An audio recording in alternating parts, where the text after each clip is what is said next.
আমার সাথে ভুল করার পরিণাম কি যে ভয়ঙ্কর হতে পারে সেবার তোমরা হাড়ে হাড়ে টের পাবে বড় বৌদি।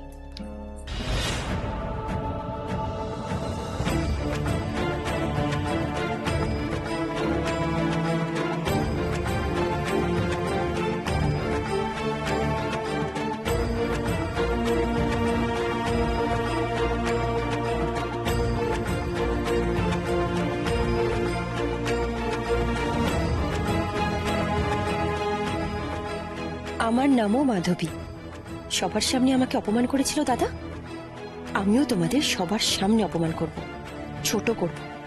তখন বুঝবে ওই ছোট ঘরের লোকগুলোর সামনে এই অসম্মান গায়ে কেমন জ্বালা ধরায়।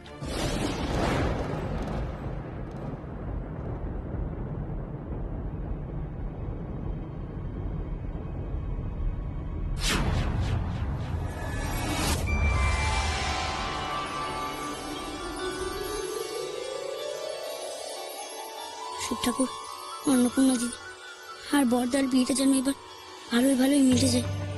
তরিতা মা যেন আর কোনো ক্ষতি না করতে পারে ওদের। তোমার আশীর্বাদ যেন ওদের সাথে থাকে সবসময়। আমি যে ওদের কথা দিয়েছি, আমার কথা যেন আমি রাখতে পারি ঠাকুর।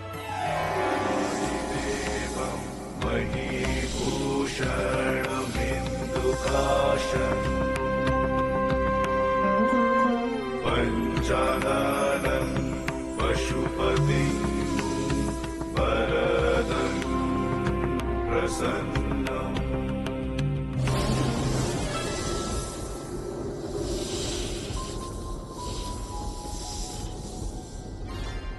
নাগের দল হঠাৎ এইভাবে ঠাকুরের চারপাশে বলয় তৈরি করছে কেন?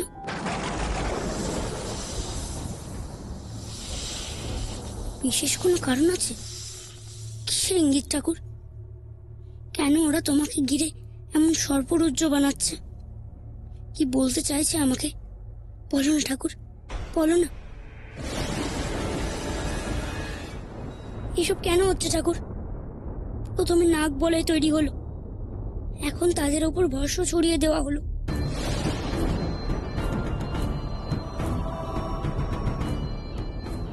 হঠাৎ হঠাৎ এসব দেখছি কেন ঠাকুর? তোমার মনের কি ইচ্ছে প্রভু? বলো না, বলো না।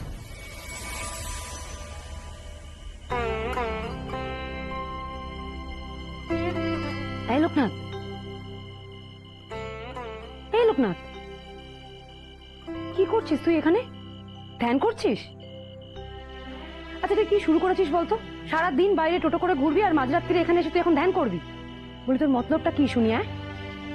কি রে, তোর কোনো কথা কানে যাচ্ছে না? বলি এখন সারা রাত ধরে যদি ধ্যান করিস, কাল সকালে কি হবে বলতো? দাদার বিয়ে, কত কাজকর্ম পড়ে আছে। এখন যদি তুই না ঘুমো শরীরটা খারাপ হবে না? কি হবে শরীর খারাপ হলো তখন? মা, এত জোরে জোরে কেন কথা বলছো গো? আমার ধ্যানটা ভাঙিয়ে দিলে তো। জানো মা, কি সুন্দর মিষ্টি একটা স্বপ্ন দেখছিলাম। শিব ঠাকুরকে দেখছিলাম গো, জটা জুটো ধারী শিব ঠাকুর স্বয়ং যেন আমার সামনে বসে আছে। সারাদিন সময় পাস না, তাই না? এখন এই শেষ প্রহরে এসে তুই আমাকে এই সমস্ত কথা শোনাবি আর আমি শুনবো? ভোরতে কিন্তু আর বেশি দেরি নেই লোকনাথ, একটু বাদেই কিন্তু সবাই বাড়িতে এসে পড়বে, হই হল্লা শুরু হয়ে যাবে। আর এখন তুই না ঘুমানোর পর নিয়েছিস। সারাদিন তো সময় পায় না গো মা। আর তুমি তো জানো, ধ্যান না করলে আমার ভালো লাগে না। কিন্তু বাড়িতে এখন কত লোকজনের যাতায়াত, এত লোকজনের সামনে কি ঠাকুর দেবতার ধ্যান করা যায়? তার জন্য দরকার নিরিবিলি জায়গা, শান্ত পরিবেশ। তাই তো এখন ধ্যান করছি মা। কি পাগলামি করছিস বল দেখি লোকনাথ? তোর দাদার বিয়ে, শিব গৌরী কত মজা করছে, পাড়ার বাচ্চাগুলো কত খুশি। কোথায় তুই নতুন জামা কাপড় পরবি, ভালো মন্দ খাওয়া দাওয়া করবি, তা না, শুধু উল্টো পাল্টা চিন্তা করে যাচ্ছিস। খালি ধ্যান ধ্যান আর ধ্যান। তোকে নিয়ে আর পারি না বাবু, উঠে আয় লোকনাথ। ধ্যান করলে আমি ভালো থাকি গো মা। সব চিন্তা কষ্ট ভুলে যেতে পারি। শিব ঠাকুরের সঙ্গে কথা বললে মনটা শান্ত হয়, নতুন দিশা পাই গো মা। আচ্ছা ঠিক আছে, অনেক কথা বলেছিস, এবার উঠে আয় দেখি। একটু পরে কিন্তু ওরা সব চলে আসবে লোকনাথ। আমাকে দধিমঙ্গল সেরে জল সইতে যেতে হবে। আর দেরি করিস না লক্ষ্মী বাবা আমার, উঠে আয় আয়।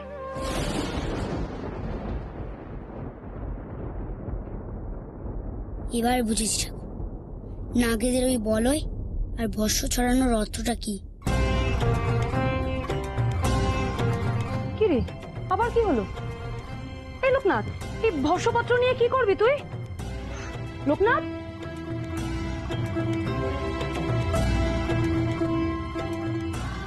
কি রে লোকনাথ? উমা, এই ভস্যের ছাই এখানে ছড়িয়ে নষ্ট করছিস কেন?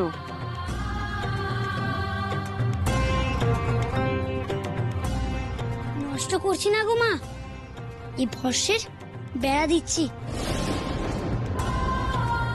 যাতে কেউ কুমতলব নিয়ে এই বাড়িতে ঢুকতে না পারে, বিশ্বদাদার বিয়ে ভাঙতে না পারে। কাল বিয়ের মণ্ডপের চারপাশেও এটা দেব গো মা। গুরুদেবের করা যজ্ঞের থেকে পাওয়া এই ভস্যের শক্তি অনেক গো মা।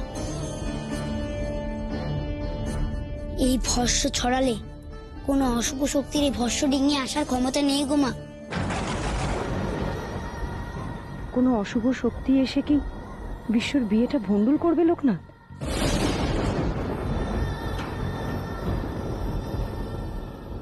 কে এসে? তরিতা? ওই গো বামুন বউ, তুমি তৈরি তো? কই, কোথায় গেলে?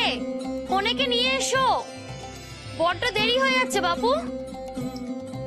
আয় আয় আয়, তাড়াতাড়ি করে আয়।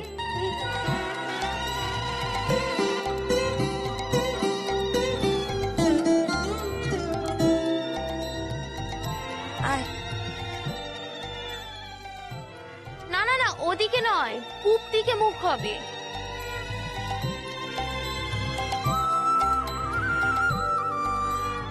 বস বস দেখে বস বস। শিগগিরি। প্রদীপ কোথায় গো? ওই দেখ, ওইটা ঘরে রেখেছি, একটু যাও না।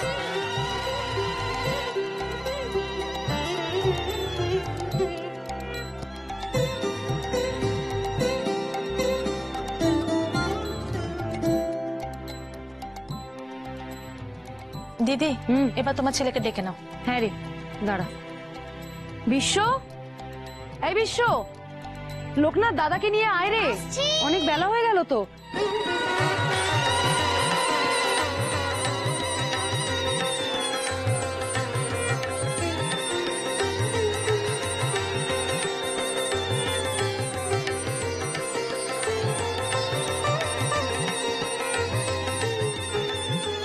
এই তো, আয় বাবা, বস।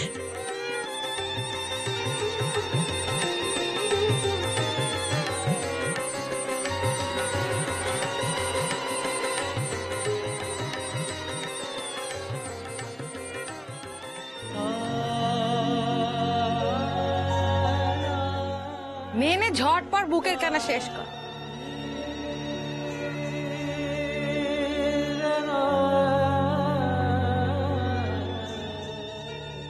নে, এবার নিচে দাঁত দেখে নে, নিজে খা।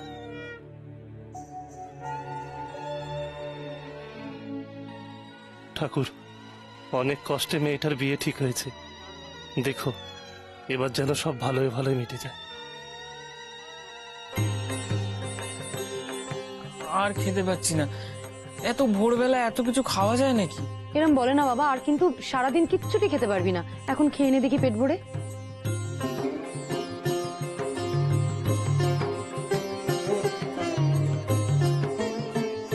আচ্ছা, সবই তো হলো, তো নিতবরটা কে হবে গো? ও কমলাদি, কে হবে গো নিতবর? কেন, ছোট ঠাকুর আছে না, ওই তো সবচেয়ে ছোট, ওই হবে নিতবর। তো আমি নির্ভর হব না। ও মা, দেখেছো দিদি, এ তো বরের চেয়ে নিতবরের দরজা বেশি দেখছি।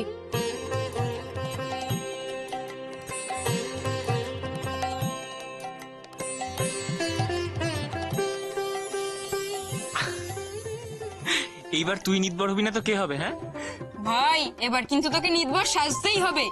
বড়দাদার সাথে সাথে তোরও তো দধি মঙ্গল হয়ে গেল।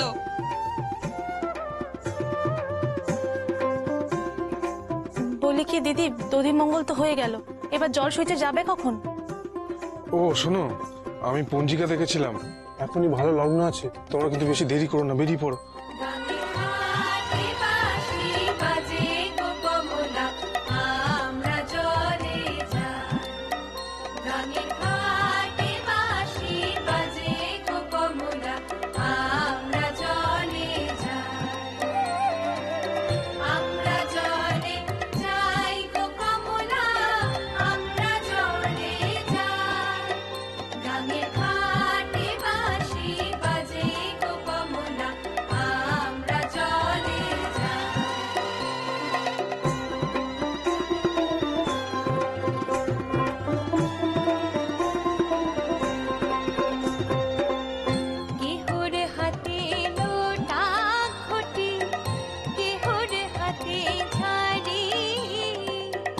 রাধিকা সুন্দরীর কাঙ্ক্ষে, রাধিকা সুন্দরীর কাঙ্ক্ষে, হীরার কলসি গো আমরা জলে যাই।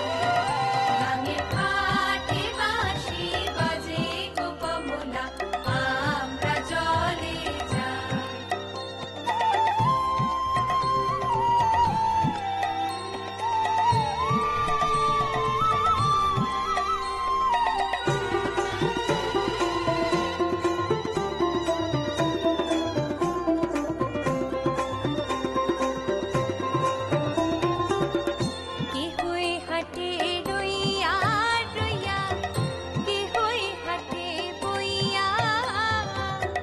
রাধিকা সুন্দরী হাটে, রাধিকা সুন্দরী হাটে, ত্রিভঙ্গ হইয়া গো আমরা জলে যাই। গাঙের ঘাটে বাঁশি বাজে গো কমলা, আমরা জলে যাই। আমরা জলে যাই গো কমলা, আমরা জলে যাই। গাঙের ঘাটে বাঁশি বাজে গো কমলা, আমরা জলে যাই। গাঙের ঘাটে বাঁশি বাজে গো কমলা, আমরা জলে যাই। গাঙের ঘাটে বাঁশি বাজে গো কমলা, আমরা জলে যাই। দেখো বড়, আয়োজনে যেন কোন রকম ত্রুটি না হয়। আমি নিশিকান্ত রায়, এ গায়ের জমিদার। আমি নিজের কাঁধে এই বিয়ের সব দায় দায়িত্ব তুলে নিয়েছি। যদি কোন রকম ত্রুটি বিচ্যুতি হয় তাহলে আমার কিন্তু মান সম্মান হানি হবে বড় বউ, এটা যেন ভুলো না। হে আপনি কি বলছেন? আপনার সম্মানহানি হওয়া মানে তো আমাদের সকলের সম্মান নষ্ট, এই পরিবারের সম্মান নষ্ট। আমি থাকতে তা আমি কখনো হতে দেবো না। জানি তো বড় বৌমা, এই জন্যই তো তোমার উপর এত ভরসা করি। তুমি কোনো কাজের দায়িত্ব নিলে আমাদের কোনো চিন্তা নেই, জানি ভালোভাবে সেটা উতরে যাবে। যাক, আচ্ছা বড় বউ, সব জিনিসপত্র ঠিকঠাক এসেছে তো? মানে তত্ত্বের জন্য যা যা পাঠানোর দরকার সব ঠিকঠাক পৌঁছেছে তো? এখন শুধু এই সমস্ত জিনিসগুলো দুই বাড়িতে ঠিকঠাক পৌঁছতে পারলেই তবেই নিশ্চিন্তে। জয় শিবসুন। বড় বৌদি, এইগুলো বুঝি হলুদ তত্ত্বে পাঠানো হবে? হ্যাঁ ঠাকুরজি। খুব দামি দামি শাড়ি পাঠাচ্ছ নিশ্চয়ই বড় বৌদি? আর তা তো হবেই, বলো, জমিদার বাড়ি তত্ত্ব বলে কথা, তাই না?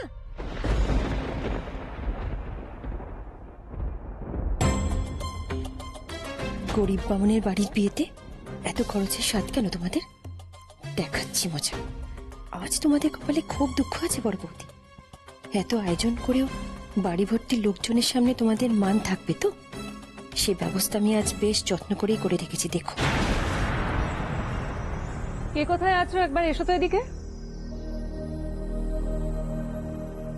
এই শাড়িগুলো তুলে নাও, অন্যদের বাড়িতে পাঠাবো, নিয়ে নাও।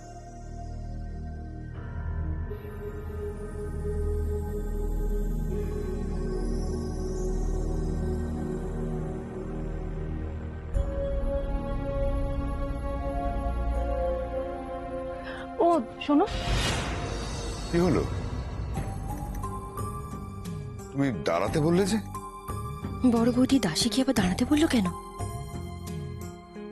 না আসলে অন্য তো এখানেই আসবে গায়ে হলুদ হয়ে গেলে, ওর বিয়ের শাড়িটাও এর মধ্যে রয়েছে, ওটা শুধু শুধু পাঠানোর দরকার আছে, ভাবছিলাম এখানেই রেখে দিও শাড়িটা।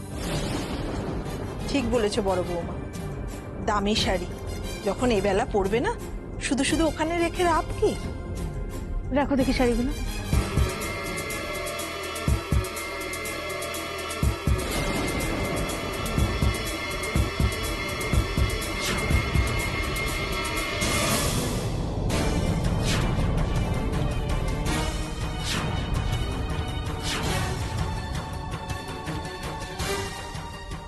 সর্বনাশ, ধরা পড়ে যাবো না তো? বড় বউ, এসব কি? সবই তো দেখছি পুরনো শাড়ি। নতুন শাড়ি কোথায়? ও বড় বৌমা, নতুন শাড়িগুলো কি হলো? কিন্তু আমি তো সবকটা শাড়ি নিজের হাতে গুছিয়ে রেখেছিলাম, আমি বুঝতে পারছি না এমনটা কি করে হলো। এই নিশ্চয়ই তাঁতির বদমাইশি। আমাদের বিশ্বাসের সুযোগ নিল। দেখে না ঘা কতক দিই দাদা। না বলছিলাম যে এত বড় সাহস ওর হয় কি করে? কিন্তু নিশি, বড় বৌমা যখন শাড়ি নিচ্ছিল আমিও তো তার সাথেই ছিলাম রে।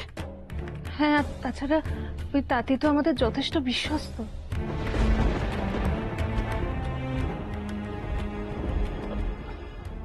বলছিলাম এটা কোনো অশুভ ইঙ্গিত নয় তো?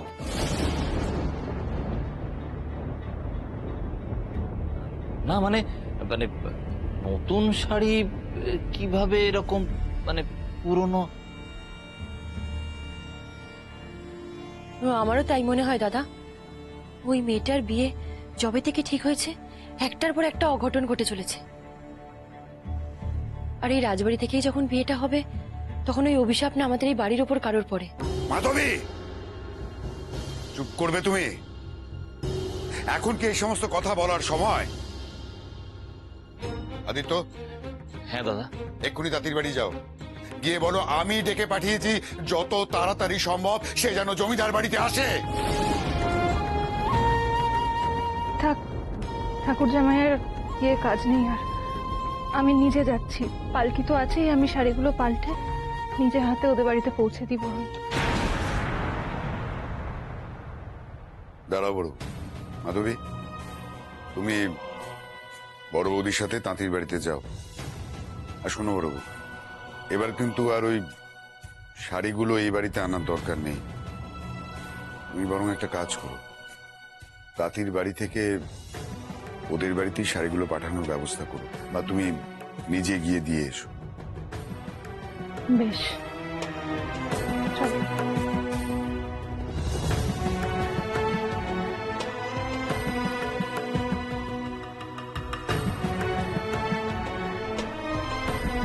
পুরোহিত মশাই, আমরা এবার নান্দি মুখে কাজ শুরু করি। বসুন। তোমাদের হলো, একটু তাড়াতাড়ি হাত চালাও। হ্যাঁ মালতী, তোর কি হলুদ বাটা হলো রে? হ্যাঁ দিদি, হয়ে গেছে। কত দেরি আর? এই তো এই তো এই তো। বিশ্ব, এই বিশ্ব, আয় বাবা, দেরি করিস না, আয় আয় আয়, অনেক কাজ বাকি এখন। বাবা,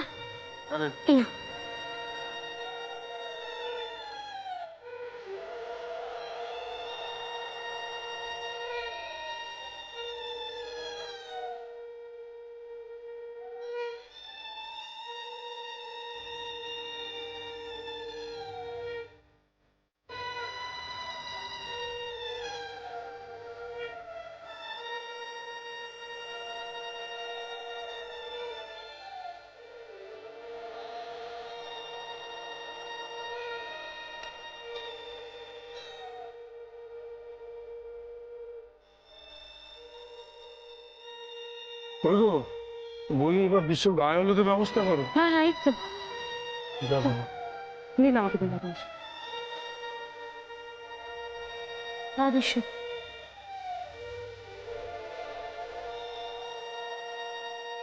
তুমি একটু উবু দাও দেখি।